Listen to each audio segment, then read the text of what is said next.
Is it better? Okay, there we go. Good morning. I have had a very full week. Been in 3 states. I went to Peoria to be part of the Illinois-Wisconsin Regional Assembly Planning Team, which will be held in October of next year, 2014, in a lovely little town called Washington, Illinois, which is just east of Peoria, and there's a wonderful, not too terribly far from Eureka. There is a wonderful municipal facility which is a real testament to community collaboration as we talk about how shall we live as one. The public schools, the public library, and the city got together and all contributed to the building of this phenomenal community center.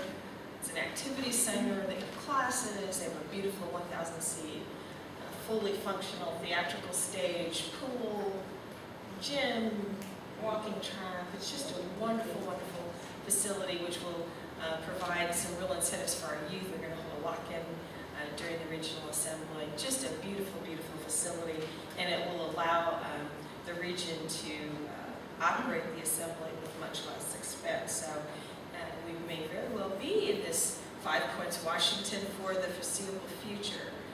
So I bring you greetings from Teresa and Crystal. Crystal especially said to say hello to everybody at Downers Grove. Crystal Williams, our Associate Regional Minister. So you might want to mark October 10th and 11th of 2014 for our next regional assembly. I also had the opportunity to see my father. I continue to pray for him. He has some back difficulties which affects his walking and has some nerve pain. And then yesterday, my son and I drove to Indianapolis to pick up my mother and continued on to Dayton for a birthday party to celebrate my great-aunt Frida's 93rd birthday. So about 4 generations of our family were there, which was a lot of fun. So I have been in Illinois, Indiana, and Ohio, all since Thursday. So, and you may have heard that Walter and the choir from Salem were the opening act at the Gospel Fest downtown at Millennium Park. So that was exciting. Although I was in Peoria, so I didn't get to go, but they took great pictures, and so that was exciting. It was a kind of an honored slot on the program. So things are well, things are well. Our title of the sermon today, How Shall We Live as One? And this text in Galatians 3, as Bob read it, these are often texts that are used in such trite ways and understood in such trite fashions. And God is always challenging me when I come upon a text that I really have recited since I was a child, to look deeper, to ask bigger questions, deeper questions, as to what God maybe is trying to say to us in these texts, in these very difficult times in which we lived. The idea of the law in the first century, and particularly as Paul understood it, being a very well-trained Pharisee, the Jews understood the law in one way, the Gentiles understood the law in a completely different way. For the Jews, the law dictated how we were to treat one another. The law dictated an order of worthiness and priority. The law dictated whether you could have a relationship with God or not, because it dictated the actions and rituals and the sacrifices that you needed to entertain if you had fallen short of God's law. There were in the law sort of codified distinctions between people, which is why Paul at the end of this particular text talks about the removal of these distinctions as a part of the grace that comes only with Jesus Christ. Under the law, women could not own property. Under the law, one had to bathe and cleanse oneself and offer sacrifices in order to be considered worthy enough to be in the temple. Under the law, Jews would have nothing to do with Greeks. Under the law, slaves were in one situation and free persons were in a completely different situation. for Paul to say that the law no longer has hold is a pretty revolutionary concept for those who are Jews. And he has an even harder task because the Galatians have no understanding, really, of Jewish law. They have certain civic laws that continue to actually enforce these particular distinctions. Civil law in the first century would still have held that there was a difference between those who were Jewish and those who were Greek.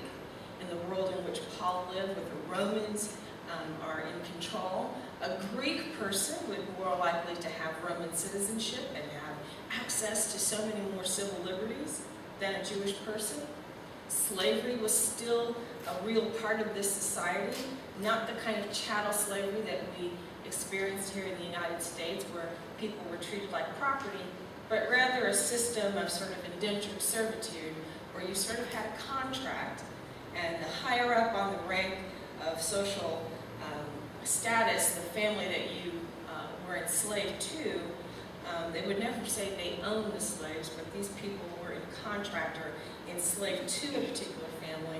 If you worked for a rich family, if you were a slave for a rich family, you would be dressed like a rich person and treated as a higher order person than your fellow slaves who might work for the middle class family down the street. Very different understanding of slavery than the history in this country. There is still a distinction between male and female, for even though women may be rich widows, they don't legally have the right to own property. All of the things that the Jewish law enforced in terms of these social distinctions was also enforced by civil law in the Greco-Roman world. So what difference then does Jesus make, as Paul would argue? He says the law was our disciplinarian. The law told us who was who and what was what, until Jesus came, he says, so that we might not be made righteous because the laws of the congregation or the laws of the city or the laws of Torah or the laws of the Caesar said so, but we are now justified and made right with God because of the love of Jesus Christ. And with faith and with grace and with mercy comes a higher order, a higher way of thinking about who we are with one another, and a higher order and understanding of thinking about who we are with God.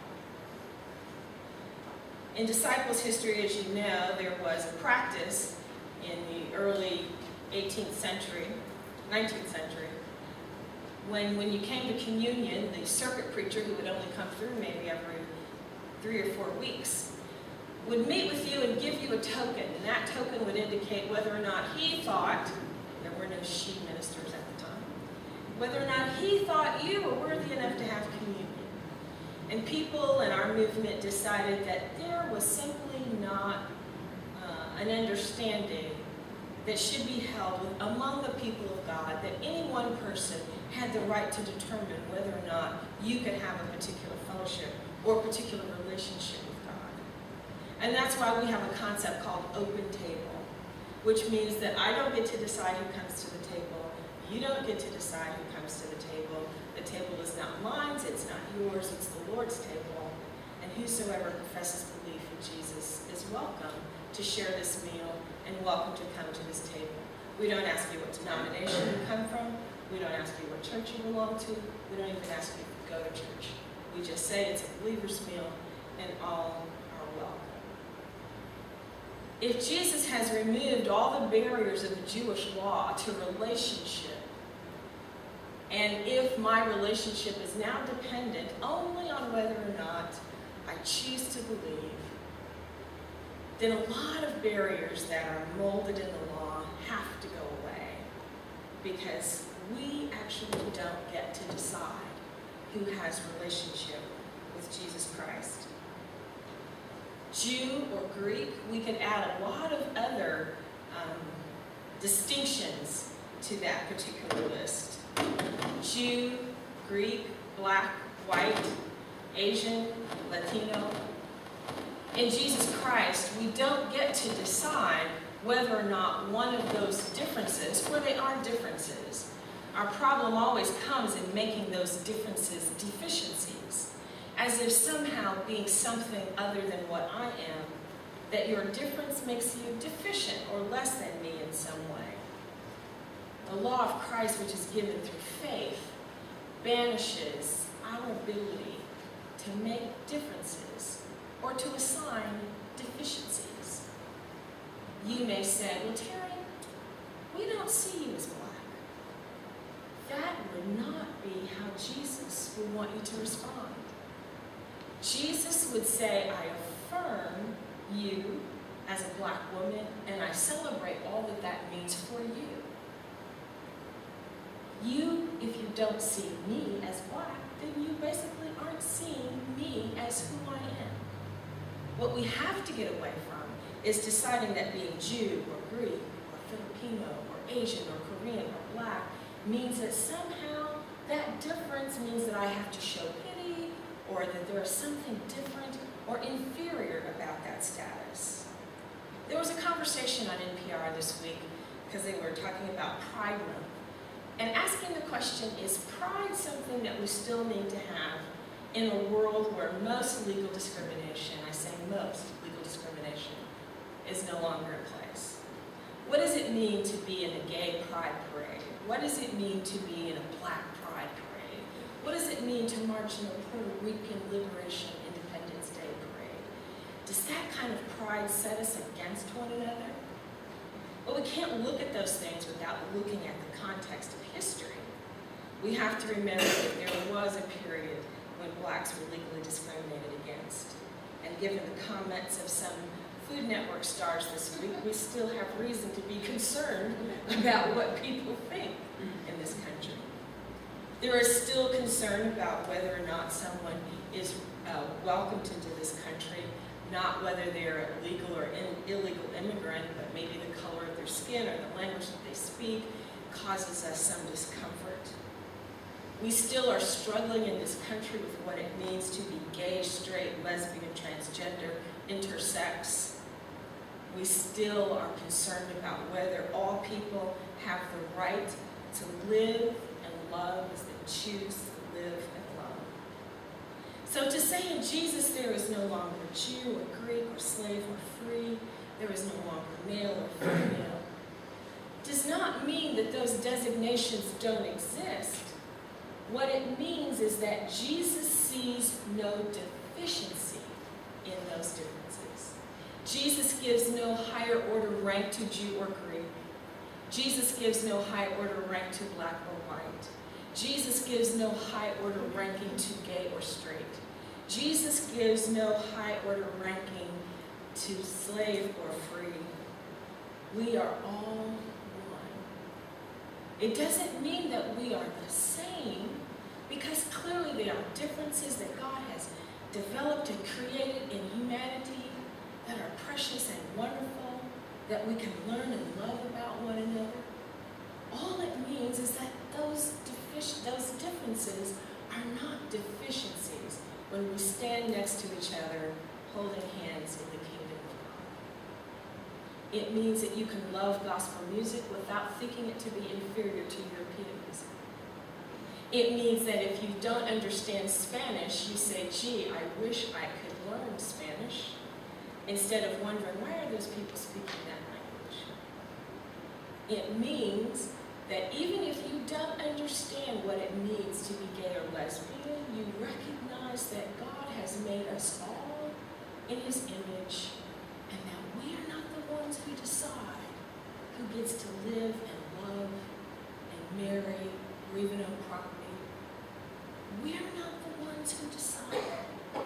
God has already decided that we are made in His image. And in a world where Paul is trying to navigate Galatian, Roman, Colossian, Jew, Greek, he's essentially throwing away the construction of difference that was enforced by both religious and civil law. Jesus cannot enforce deficiency based on difference. That is simply not who God is. God has made us and sees us all as we are, his created and loved beings. If we decide that we're going to make distinctions, we violate the very principle that we say we embrace at the table. That we don't get to decide. All we know is that God loves me and he calls me to love you. If you belong to Christ, he says, then you are heir to a promise. And that promise that was made to Abraham said that through Abraham's offspring, all the nations of the world will be blessed. There are some who say that through Abraham's lineage comes Jesus, who then saves the world. But if we are all heirs to that promise, we are also heirs to that responsibility.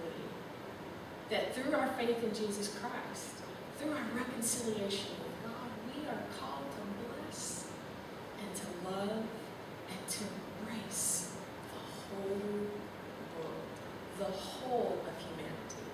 You may not understand, you may not agree, you may not even like, but you are called to love. Martin Luther King once said that I can't make you like me. I can't make you love me.